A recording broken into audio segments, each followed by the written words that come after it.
Our top focus remains the war in West Asia. And let's take a look first at the top developments that are coming in this evening. According to the Lebanese government, a total of 1,974 people have been killed, including over 100 children since the start of the Israeli attacks on Lebanon over the last year. The Lebanese army today fired back at Israeli forces after a soldier was killed during an evacuation mission.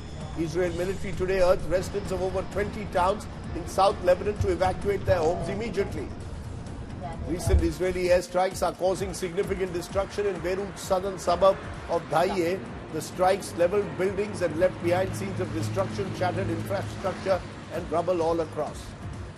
Iranian President Massoud Rajavi has warned of a strong response from Tehran to any further Israeli actions. The Iranian president said that if Israel acts in one way against Iran, then Tehran will respond in an even more severe way.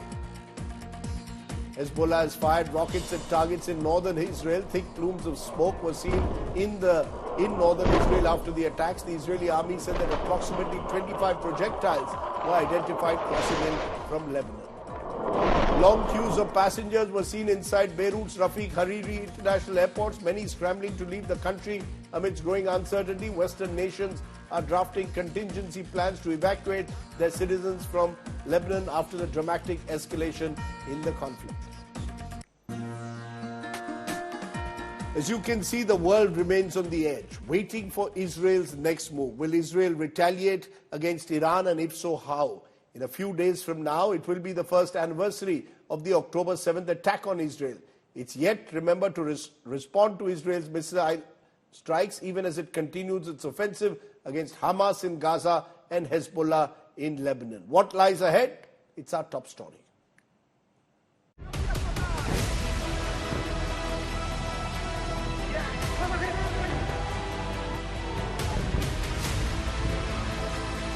War clouds thicken over West Asia.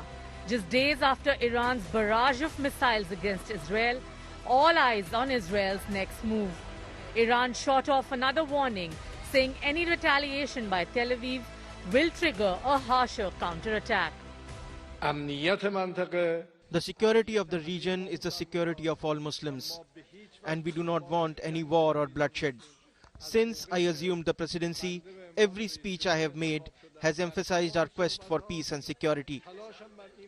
No nation or region can prosper in the midst of war. We were left with no choice but to respond. If Israel decides to retaliate, then it will face harsher reactions. Israel is ramping up its offensive against Hezbollah. The heart of Lebanon's capital city, Beirut, was bombed on Thursday, damaging multiple buildings. Just near the parliament, plumes of smoke ignited the skyline. On Wednesday, 8 aerial strikes were carried out at different 8 locations by the IDF, and that continued during the last night, even today morning, when the Hezbollah claimed that one of the rehabilitation units, the people who were helping for the wounded and the affected, has been targeted, in which Islamic Relief Trust staff has got killed. This is the first time Israeli strikes have hit so close to the seat of governance in Lebanon, signaling a fresh escalation. In southern Lebanon, Israeli forces suffered some casualties even as they took on Hezbollah fighters in close-quarter combat. Israel also bombed a weapons depot in the coastal city of Jabaleh in Syria. Meanwhile, Houthis in Yemen claim to have launched another drone attack at Israel. In continuation of the victory for the oppression of Palestinian and Lebanese people and in support of Palestinian and Lebanese resistances, the Yemeni armed forces, drone air force carried out a military operation targeting a vital target in Jaffa area, Tel Aviv, in occupied Palestine, using a number of drones. The operation achieved its goals successfully. The multi-front war is expanding by the hour. Can a bigger war be averted? Bureau Report, India Today.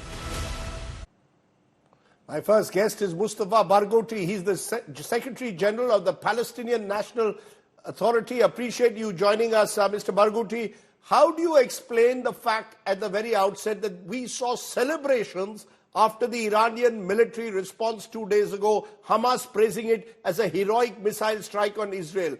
Are you endorsing this kind of politics of retaliatory strikes? And if Iran engages in ballistic missile strikes on Israel and Hamas celebrates, what do you expect Israel to do? Is Hamas going to celebrate when missile strikes are directed at Israel? This is a reaction to Israeli government and Israeli generals and Israeli people celebrating the assassination of Ismail Haniyeh and the assassination of Hassan Nasrallah and the bombardment of Lebanon. This is the response to what Israelis first do. You know that Israelis spread and distributed sweets all over Tel Aviv and Haifa and other cities, celebrating the killing of Hassan Nasrallah and celebrating the killing of Palestinian leaders? They did that. So what do they expect? That's not the way to discuss the matters. The way to discuss the matters is to ask, how can we get to peace? And the way to peace is by ending occupation. Okay, I'm going to come to how can peace be brought, but over the last couple of days, Mr. Baghruti, every day it appears that if anything, this war could now be escalating. And whenever we've had Israeli guests on the show, they say this is a war they didn't start. It was started by Hamas on October 7th. Your response, do you believe that this war has now spiraled out of control? Yes, it is spiraling out of control because of Netanyahu and his fascist government. 7th of October was a result, not a cause. The cause was the Israeli continuous occupation for 57 years of West Bank, Gaza Strip, and East Jerusalem. And the cause is the fact that we are subjected to ethnic cleansing since 1948. Netanyahu refused all offers to have a complete ceasefire, although the Palestinian side accepted it. And more than that, he is continuing the war on the people of Gaza. He has killed already 51,000 people, including 17,000 children. And he's now expanding the war to Lebanon and now expanding it to Iran. In my opinion, he's trying to drag the whole region into a terrible regional war, which is very dangerous. So you're blaming Netanyahu squarely for this escalating conflict. The Israelis, as I said earlier, are blaming Hamas, saying it was Hamas which was responsible for the unprovoked terror attack of October 7th. All of this started on the 7th of October. That's where the chronology begins. Look, what can justify killing 51,000 Palestinians, mostly civilians? What can justify killing 17,000 children? What can justify ethnically cleansing 2.2 million people in Gaza that are still subjected to Israeli bombardment? Every day Israel kills between 60 and 100 more people. No, the 7th of October was not the reason of what we have today. The main reason is the fact that Netanyahu refused to end the occupation of Palestinian land. The main reason is that Netanyahu destroyed all peace possible agreements. The main cause is because Netanyahu has expansionist policy, and before the 7th of October, he was conducting terrible attacks in the West Bank and in Jerusalem, and he showed the whole world in the General Assembly of the United Nations a map of Israel that included the annexation of West Bank and Gaza Strip, killing any hope for two-state solution. And more than that, he declared continuously that there is no place for freedom of Palestinians. This is the main cause. So you should not be mixed up between the cause of the disease and the symptom of the disease. But you see, listening to you, Mr. Baghruti, the fact is there are strongly competing narratives now by both sides. Each of you target each other, blame the other for this war, even as innocents are dying. The question, therefore, is what lies ahead? According to Israelis, the very minimum is to ensure the return of a return to a ceasefire is the return of the 102 hostages that are still held by the Palestinians, by the Hamas. They say if those hostages are returned, then at least that could be a first step towards pushing towards some kind of a ceasefire. But there is still no sign of those hostages being returned back, Mr. Baghruti. How many hostages there are from Israel? 102. And how many Palestinian hostages are in Israeli prisons? 11,000 in the West Bank and 5,000 in Gaza.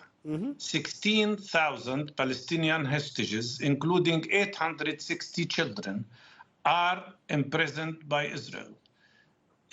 Palestinian side agreed 4 times to have a ceasefire and exchange of prisoners so that Israeli prisoners will be released, and in exchange, a number of Palestinian prisoners would be released. 4 times Netanyahu undermined that agreement, including the one that was presented by Mr. Biden, the President of the United States, claiming it came to him from Netanyahu. Netanyahu undermined it continuously. Netanyahu doesn't care about what you call Israeli hostages. He doesn't care about them. He knows that the continuation of the war will kill them all. And he doesn't care, because what he cares about is land annexation, continuing of occupation, expanding of the war. In reality, Netanyahu would not have gone so far if it wasn't for the silence of the international community that allowed him to violate every international law and allowed him to commit 3 war crimes in parallel: the war crime of genocide, the war crime of collective punishment, and the war crime of ethnic cleansing against Palestinian people. You know, but Mr. Barghouti, you're singling out Netanyahu time and again for his role. I come back to it, the Hamas leadership. What about the role of Hamas? What about the role of Iranians? What about the role of Hezbollah?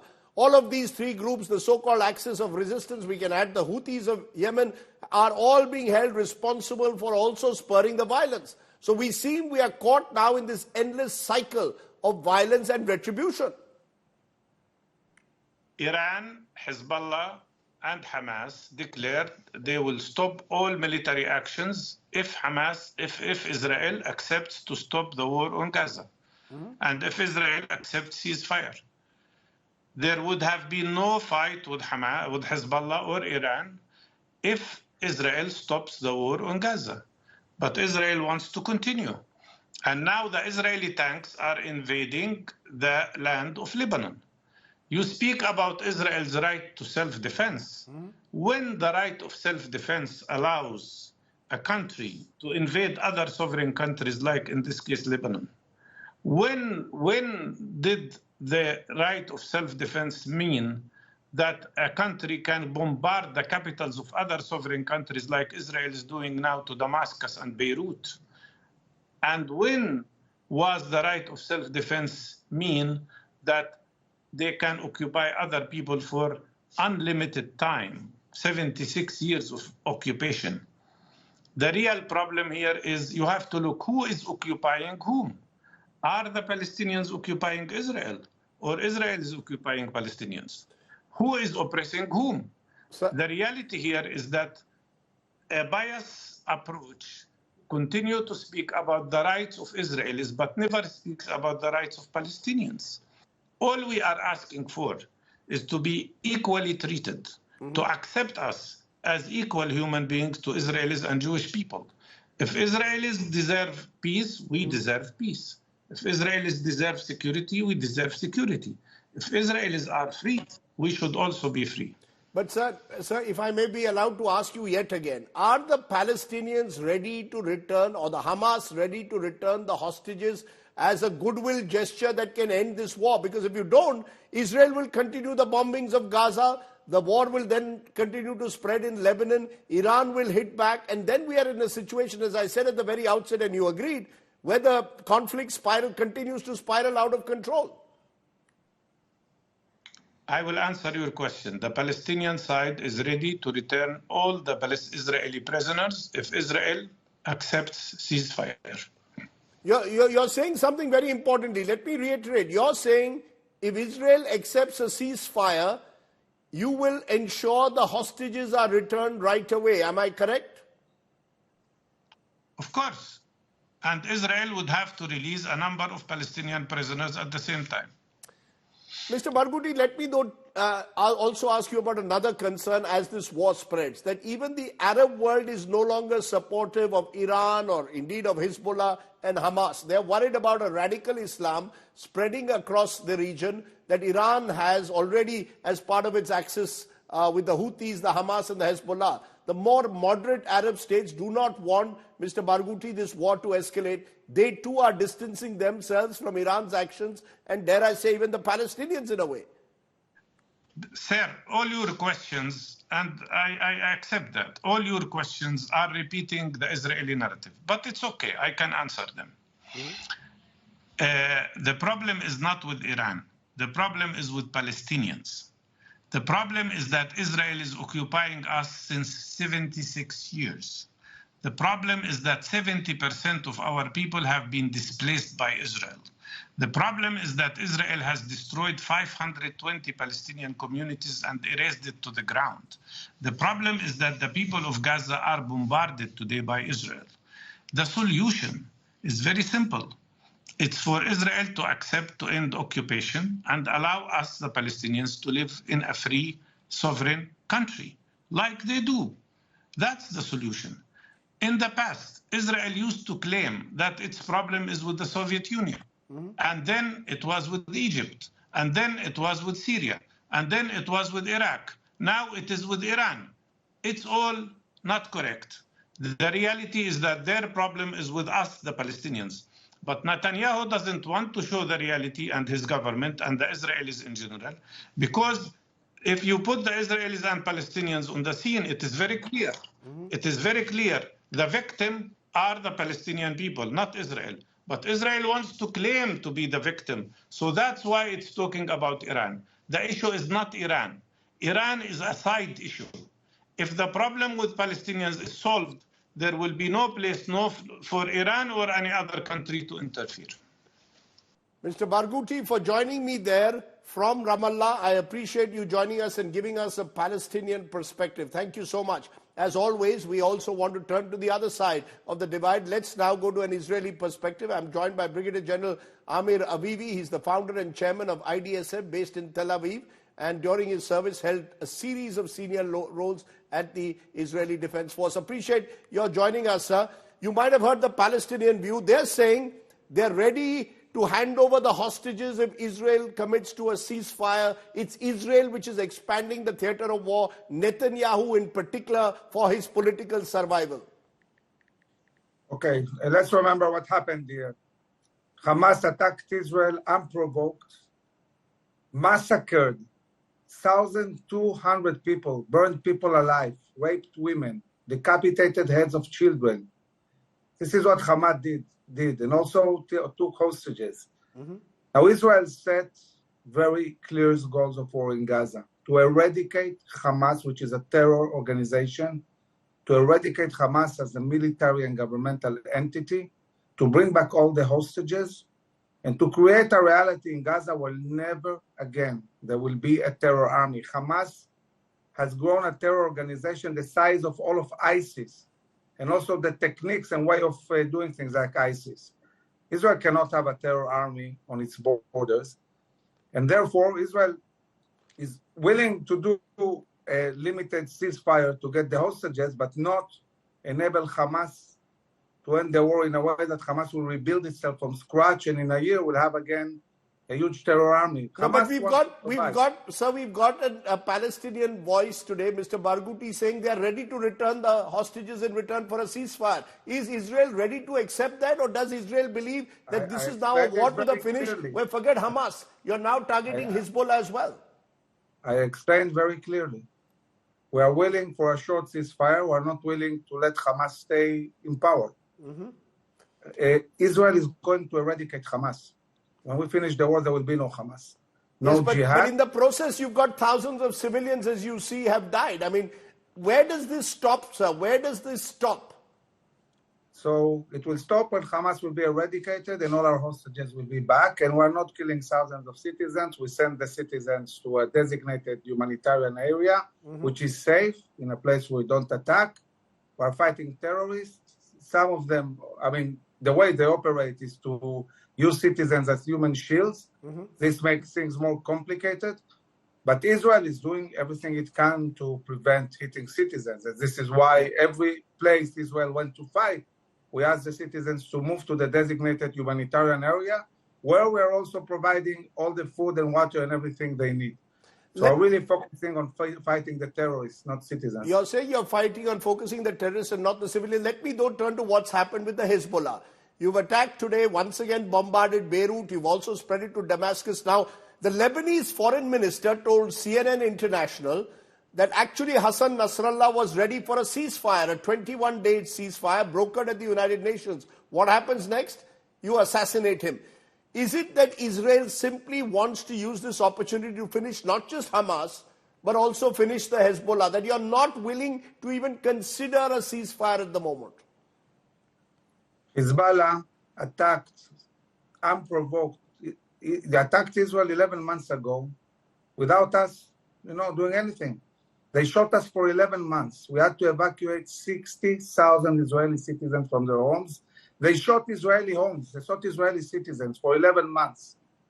After 11 months, Israel has shifted the center of gravity from Gaza to the north to restore security.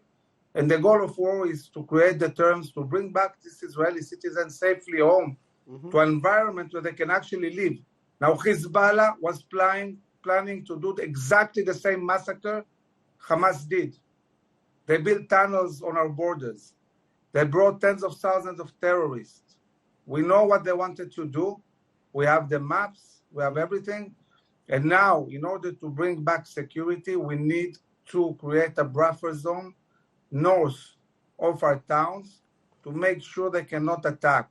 Now, Hezbollah was very surprised by how effective Israel's attack was, and they got into a state of shock and awe, and they wanted a ceasefire to rearm and regroup. We're not going to give them time to rearm, to regroup. We are going to create the terms needed to bring back safely our citizens home, and also in this case, Israel has asked the Lebanese citizens to move north. So they're not in the area of fighting, and the Israeli Defense Forces are fighting now, fierce fight, with Hezbollah terrorists in South Lebanon.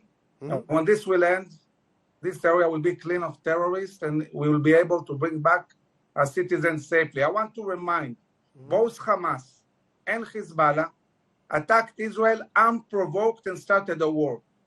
And when you start a war, when you kill citizens, there is repercussions. No, but Lebanon now says 1,970 Lebanese citizens, including children, have been killed in the last few days of bombings. The question therefore arises, you're saying you have to finish Hamas and Hezbollah. You believe they are threats. You're doing this in self-defense. But is the attack disproportionate to what happened on October 7th? The question is, how do you reach a point where you say, look, we are now ready for a ceasefire? Because otherwise, as I keep repeating, some more and more civilians will die. This is war. And what can we do that these terrorists hide behind citizens? We're trying to do it the best we can. There will be no ceasefire until we win. We are going to eradicate them, these terror organizations. These vicious terror organizations that have raped women, burned people alive, decapitated dead of children. These terrorist organizations cannot exist. Israel is doing the war in the most human, pinpointed way any country in the world has ever done. So 50,000 civilians, you're saying it's a human way, but 50,000 Palestinians, according to the Palestinians, have died. But let me turn to Iran. Iran hits you with the ballistic missile strikes 2 days ago. Netanyahu responds saying that Iran will pay a heavy price at a time of our calling. Do you believe that now the next step will be Israel targeting directly Tehran, including possibly its oil and nuclear installations, or is that a threat? So we need to zoom out for a moment and understand that what we see in the Middle East is Iran really terrorizing the whole Middle East. Iran is seeking nuclear weapons. Iran has weaponized terror armies all over the Middle East, in Yemen, in Iraq, in Syria, in Lebanon, in Gaza. It's not only terrorizing Israel, it's terrorizing the whole Middle East. Today, they are in a front with Russia. They're backed up by the Chinese economy. You have a whole front that is endangering, by the way, all Western society and not only the West. So this is really a global war. This is not just about Israel. It's a regional war. Israel maybe is caught in the middle of all of this, but this is something much, much bigger. We know the Houthis, with orders from Iran, are preventing ships from moving in the Red Sea, really stopping international trade. This is not about Israel. Now, Iranians want to eliminate Israel. They say it clearly. They have a clock in Tehran calculating when Israel will be destroyed. So we're fighting with an regime. So you're saying there is no. Are you saying Israel has no option but to target Iran directly? Is that what you're saying? That is inevitable? I think that it's inevitable, and I think it's an historical opportunity. And by the way, not only for Israel, but really for a coalition to deal with the imminent threat of Iran. Iran that seeks nuclear weapons. We have to stop this. I mean, imagine this war now with Iran nuclear. It's not about Israel. They will terrorize the whole globe. They're operating in Europe, in North Africa, in South America. This is a very, very dangerous regime. So I believe that this is the moment where the world needs to unite and stop Iran, and Israel will defend itself. At the end of the day, we're not going to let Iran become nuclear. We're not going to let them continue terrorize us using Houthis and Iraqis, militias and Hezbollah and Hamas. All these forces are sending to fight against us. We are going to deal with this. Okay. I'm going to leave it there, Mr. Avivi. I appreciate you joining us and doing some plain speaking from the Israeli perspective. Thank you so much for joining me there from Tel Aviv. So we've heard two perspectives from the Palestinians and the Israelis. Now the question comes, what role will the United States and indeed the world community play in this war? Has Israel wrong-footed America and the United Nations? Has the UN become simply a toothless body? And is there at all any end game in sight? Joining me now is Syed Akbaruddin, a distinguished diplomat and India's former permanent representative to the United Nations. He's also served in countries in the Arab world. And Irfan Nuruddin is professor at Georgetown University School of Foreign Service in Washington.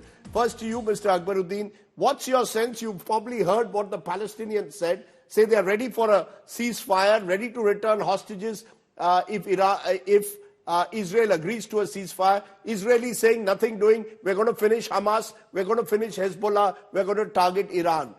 How do you see this? Is the world helpless in the face of an escalating conflict, Mr. Akbaruddin? So, Rajdeep, thank you for giving me the opportunity to engage with you. What was a shadow war or a shadow conflict of a non-traditional nature has now come out in the open.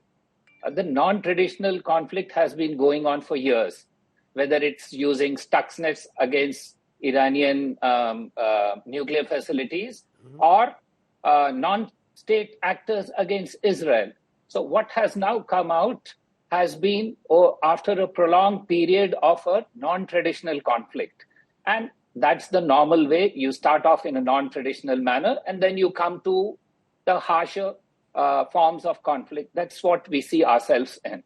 Having said that, is there a way out? You can clearly see diplomacy has run its course right now. Both are on an escalatory path, and the only way is from escalation to then de-escalate. So there are some more military or military assertions before diplomacy will step in, because it's pretty clear. If I may just stop you for a minute, doesn't that show the weakness, particularly of the United Nations? Mr. Guterres has from time and again called for a ceasefire, and yet the bombings of Gaza continue. They've now spread to Lebanon, to Syria, and possibly will target Iran as well. It seems that, if I may be allowed to use the word, the United Nations appears impotent. So, Rajdeep, the discussion on the Middle East started in the United Nations in 1947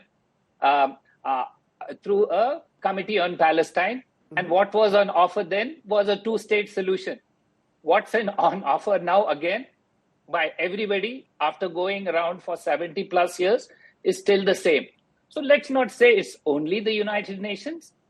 Diplomacy by everybody, the US, Russia, everybody else has not succeeded, and we can get into the reasons. So I don't think what hasn't been possible for 70 plus years should be laid firmly at the door of one entity. But all of us haven't succeeded, and that's a fair thing to say. Let me for a moment bring in Irfan Nuruddin. Irfan Nuruddin, America, billed as the superpower of the world, caught in a presidential election of its own, a very polarizing election. It seems Biden's administration is helpless at the moment. There was talk that a Lebanese foreign minister to CNN International claimed that Nasrallah was ready for a ceasefire, brokered possibly by the UN and America, but nothing happened out of it. I think you're absolutely right. I mean, there's a couple of factors here. One is, of course, that this is a month from the presidential election on November 5th. It puts Mr. Biden, Vice President Harris, everyone in a very difficult situation because you're balancing both about wanting to make sure that this doesn't escalate into an all-out war, but also thinking about the domestic politics, very large and influential Jewish American diaspora that has, often wielded great influence over foreign policy, and increasingly vocal and organized Palestinian, Arab American community. So caught between a rock and a hard place in that regard. Much of the diplomacy, of course, happens behind the scenes. And I think one thing that is true is that Israel and Prime Minister Netanyahu are very savvy about understanding America's domestic limitations, but maybe playing a short-term game at long-term costs. One way or the other, we know that there'll be a new president in office after November. If President Trump is re-elected, you probably have a very pro-Israel regime coming back in, a very anti-Iran regime coming back in. But if Vice President Harris is elected, I suspect you're going to see a much tougher line on Israel taken by her. Maybe not as hard as a lot of people might like, but much harder. There is lots of leakages coming out of the White House, out of the State Department about how unhappy President Biden and the senior administration are with the stance that Israel has taken, and in particular Mr. Netanyahu. But can they do anything about it? You're saying that they're unhappy with the stance that Netanyahu has taken, but Netanyahu probably believes he can get away, and Netanyahu is using this for his political survival. Absolutely. So Netanyahu is in a desperate situation. He's gambling for resurrection over here. He's unpopular at home. But, what unites them is, of course, that the actions of Hezbollah make it very easy for Netanyahu to say, listen, is this the future for your children? Is this what we want? That we're constantly under bombardment. We have clear evidence that Hezbollah was supporting Hamas. We're coming up on the 1-year anniversary of that horrific terrorist attack on October 7th. So you have, Netanyahu knows how to do this. He's a survivor. He knows how to play this. I think from the United States perspective, again, we don't know what's happening behind the scenes. We do know that there are conversations happening in Doha, which is a very steadfast U.S. partner. And so I suspect there's a lot of pressure being put on, but what can they physically do, right? I mean, the tools available to the United States, and in fact to any power in this situation, are very limited. Iran's intervention over here was unfortunate because Iran chose to get involved in a conflict that ostensibly was not directly about Iran. They have said that they are willing to step back now as long as Israel doesn't respond. Your previous guest makes it sound like that's unlikely, which would be very unfortunate. So my sense is that there'll be some more escalation before hopefully calmer heads prevail. Let me bring that to you, Syed Akbaruddin. Iran entering this conflict, does that make it even more difficult for the United Nations? We've already seen G7 condemnation of Iran. Iran is seen as a red rag to large parts of the world. Does that even make it more difficult now to see any possible solution because Iran enters the conflict, Mr. Akbaruddin? Rajdeep, Iran has been there for some time. It's been playing in the shadows. What has now come out is in the open. Everybody knows that there are non-state actors who have been funded by Iran, who have been armed by Iran. So it's a project which has been going on for years. Yes, that it has come out in the open has created a flutter because you are now going to see the second divide in the Middle East. The first divide was between Arabs and Israelis on the Palestine issue. The second divide is perhaps between Israel and Iran. And in that divide, obviously, it's a newer divide for everybody to understand and to come to grips with. But it's also a more challenging divide because it has the potential for collateral damage, if you may say, or a damage for many others in the neighborhood or even in the extended neighborhood like India. No, but do you believe, Mr. Akbaruddin, that therefore makes it even more difficult? You said that there will be an escalation and then a de-escalation. Are we on an escalatory spiral where de-escalation now seems even further away? No, I mean, sure, escalation can also be a managed escalation, as happened in April. Let's not forget, a similar attack was ventured into by Iran in April, yet it de-escalated very quickly. And this do you see time that happening again, if I may ask? Do you see April repeating, or is it now qualitatively different? No, it's clearly more difficult than in April. But there are off-ramps even in an escalation that perhaps are being worked on right now. The very fact that the US and the G7 say that nuclear facilities are off the table clearly is indicative that everything is not on the table for the Israelis to respond to. There are other issues also which are being worked on behind the scenes. These will not be available openly, but there will be some escalation.